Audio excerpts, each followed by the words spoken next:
El Sermón del Monte, por Emmett Fox. Jesús ha sido también mal comprendido y mal representado en varias otras maneras. Por ejemplo, no hay ningún fundamento en su enseñanza sobre el cual establecer determinada forma de eclesiastismo, jerarquía o tal o cual sistema ritualista. Él no autorizó semejante cosa y de hecho todo el contenido de su pensamiento es definitivamente anti-eclesiástico. A través de toda su vida pública lo vemos frente a los clérigos y demás oficiales religiosos de su propio país. Por eso ellos se le opusieron y lo persiguieron después, llevados por un instinto de propia conservación. Instintivamente sintieron que la verdad, tal como él la exponía, anunciaba el fin de su poderío, y más tarde le hicieron matar. Él pasó por alto la pretendida autoridad que tenían ellos como representantes de Dios y hacía su ritual y ceremonias. No mostró otra cosa que impaciencia y desprecio. Parece ser que en materia religiosa la naturaleza humana está más predispuesta a creer en aquello que quiere que en tomarse el trabajo de escudriñar las escrituras con una mente abierta. Hombres realmente sinceros, por ejemplo, se han abrogado el papel de guías del cristianismo con los más imponentes y presuntuosos títulos y después se han vestido de hábitos elaborados y magníficos para impresionar así a las gentes, pese a que su maestro, en el más claro lenguaje, ordenó estrictamente a sus discípulos que no hiciesen nada de eso. Pero vosotros no os hagáis llamar rabí, porque uno solo es vuestro maestro, el Cristo, y todos vosotros sois hermanos. Denunció a los fariseos como hipócritas. Jesús, como veremos más adelante, no sancionó nunca la importancia de ceremonias, rituales, ni de leyes rígidas, ni de ordenanzas severas de ninguna clase.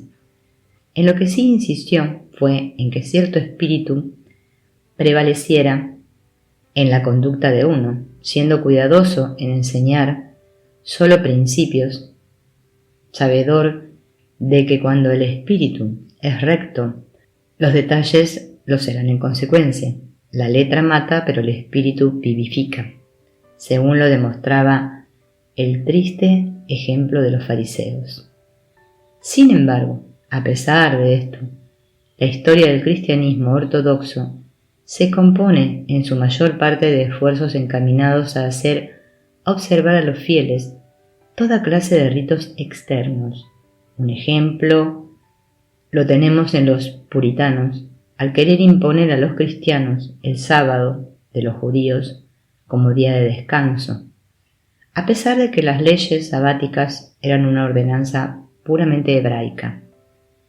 También lo tenemos en los crueles castigos sufridos por los que descuidaban lo referente exclusivamente a la profanación del sábado, y a pesar del hecho de que Jesús no miraba con simpatía la observancia supersticiosa del sábado, diciendo que el sábado fue hecho para el hombre y no el hombre para el sábado, e insistiendo en hacer cualquier cosa que creyera oportuno en ese día, a través de su enseñanza se advierte claramente que el hombre debe hacer de cada día un sábado espiritual, pensando y conduciéndose de una manera espiritual. Es obvio, pues, que si el sábado hebreo fuera todavía impuesto a los cristianos, como estos no guardan su observancia, sino la del domingo, aún estarían incurriendo en las mismas consecuencias de quebrantarlo. Muchos cristianos modernos, sin embargo, se dan cuenta de que no hay ningún sistema de teología en la Biblia, a menos que se quiera ponerlo allí de forma deliberada, y han renunciado casi por completo a la teología, pero todavía cuentan con el cristianismo porque sienten intuitivamente que es la verdad. En realidad, Su actitud carece de justificación lógica, puesto que no poseen la clave espiritual que hace inteligible la enseñanza de Jesús, y por eso tratan de racionalizar su actitud de diversas maneras. Tal es el dilema de quien no posee ni la ciega fe de la ortodoxia, ni la interpretación espiritual y científica de la Biblia. Se encuentra sin sostén en todo aquello que no pertenece a la vieja escuela unitaria. Si no rechaza del todo los milagros, siente gran incomodidad con respecto a ellos. Le desconciertan y quisiera que no apareciesen en la Biblia. Se alegraría mucho si los pudiese dejar a un lado. Un bien conocido clérigo ha publicado recientemente una vida de Jesús que ilustra cuán falsa es esta posición. En este libro el autor concede la posibilidad de que Jesús curase a algunas personas o les ayudase a curarse a sí mismas, pero nada más. Niega rotundamente los otros milagros. Según él, estos no fueron más que las acostumbradas leyendas que se forman alrededor de todos los grandes personajes de la historia. Cuando ocurría la tempestad en el lago, por ejemplo, los discípulos se hallaban en extremo asustados, hasta que se acordaron de Jesús. Y este pensamiento solo sirvió para calmar sus temores. Este hecho fue exagerado más tarde, hasta convertirse en una historia absurda que describía a Jesús mismo andando sobre las aguas para acercarse al barco.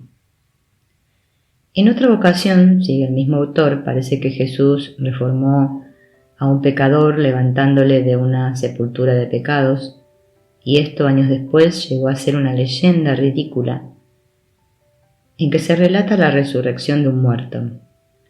Otra noche, mientras Jesús oraba fervorosamente, su rostro se iluminó con un extraordinario resplandor, y Pedro, que se había dormido, se despertó sobresaltado.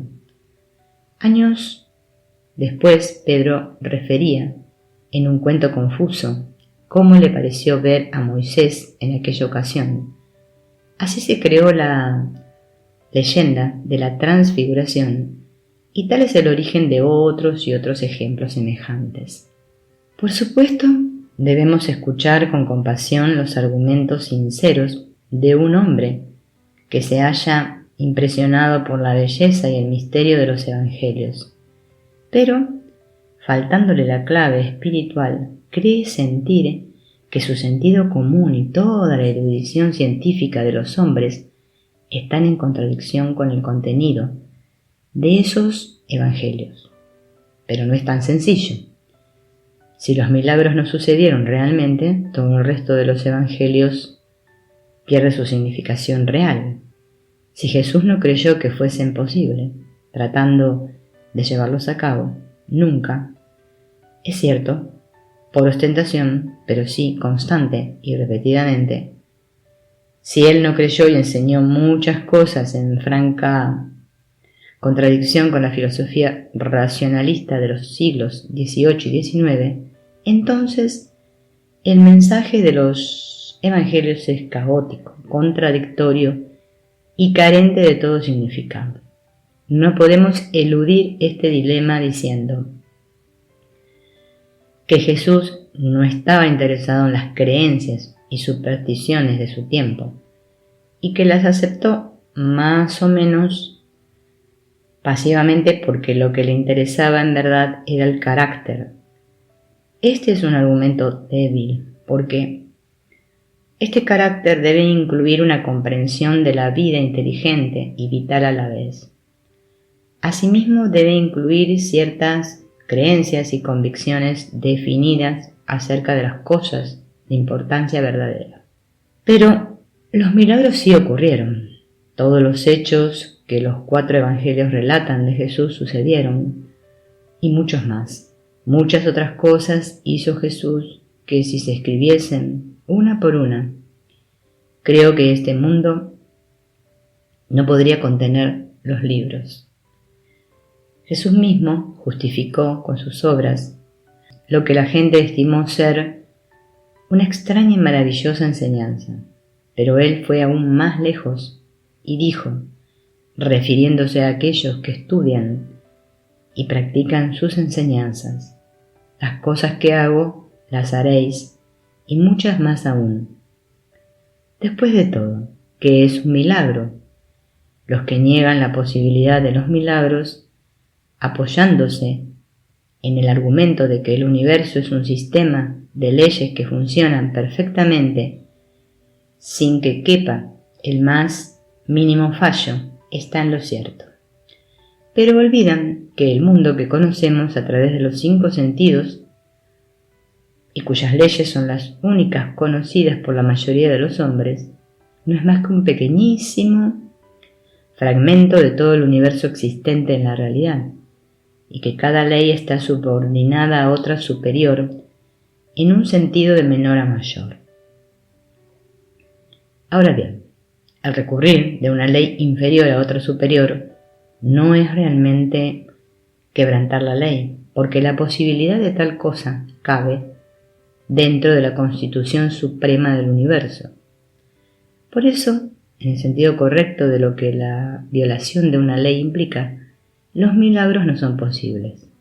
Empero, en el sentido de que todas las leyes ordinarias y las limitaciones corrientes de lo físico pueden ser abrogadas y contrarrestadas por algo más alto que las comprenda, los milagros, en el sentido coloquial de la palabra, no solamente son posibles, sino que pueden ocurrir y ocurren. Supongamos, por ejemplo, que un lunes nuestros asuntos se encuentran en tal condición que, humanamente hablando, es seguro que antes que la semana termine se producirán determinados cambios. Puede tratarse de cuestiones legales, acaso alguna dura resolución judicial o problemas físicos en nuestra salud corporal. Puede que una alta autoridad médica haya decidido que es indispensable una operación muy delicada, o aún más, que estime su deber decir al paciente que no hay esperanza de que se recobre de su salud. Ahora bien, si en presencia de tales condiciones el sujeto en cuestión puede elevar su conciencia por encima de las limitaciones del plano físico, lo cual no es más que una enunciación científica de lo que hacemos cuando oramos, las condiciones de ese plano serán cambiadas, y de un modo del todo imprevisto e imposible normalmente, las trágicas consecuencias esperadas se desvanecerán. La sentencia legal no se pronunciará, el paciente se recuperará en lugar de tener que sufrir la operación o de morir, y las cosas se arreglarán para el provecho de todos. En otras palabras, los milagros en el sentido corriente de la palabra pueden suceder y en efecto suelen suceder como resultado de la oración. La oración tiene realmente el poder de cambiar las cosas. Sí, gracias a la oración las cosas pueden venir en forma muy diferente a como hubieran venido de no haberse orado.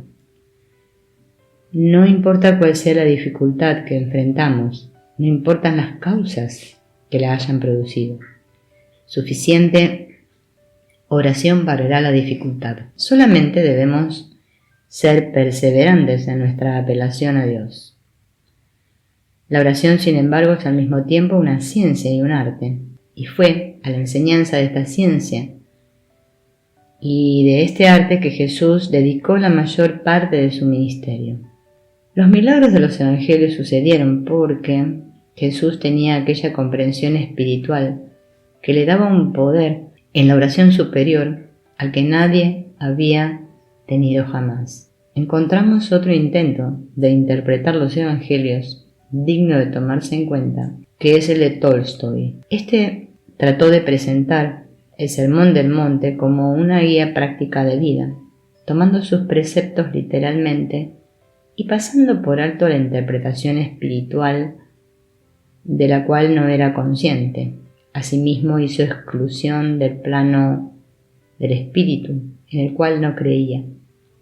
aceptando de la Biblia solo los 4 evangelios y suprimiendo de ellos los milagros, hizo un esfuerzo tan heroico como vano de armonizar cristianismo y materialismo y, por supuesto, fracasó.